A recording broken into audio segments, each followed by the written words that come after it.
Кыргызстандагы ар бир ооруканалардын алдында камкорчулар кеңеши түзүлөт. Кеңеш ар тармактын өкүлдөрүнөн куралып, алар бюджеттин сарпталышын көзөмөлдөшөт. Мындан сырткары өлкө аймагындагы сатылган медициналык каражаттарды, анын ичинде дары-дармектердин баасына көзөмөл салышат.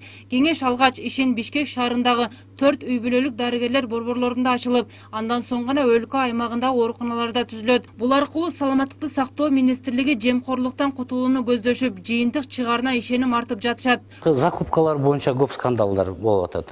Дарылардын баасы мындай изилдөөнү өткөргөндө бир жакта 100 сом, бир жакта 10 сом, ошо бир өлчөмгө келтирели деп. Ал биринчиси. Экинчиси, ошо центрлерден жалоба көп түшөт. Элденчи. Анан биз жаңгыз алыбыз келбейт мунун баарын карап турганга. Ошон үчүн попечительский советтер ушундай болгондо, алар эл деген ошол жака кайрылса болот да.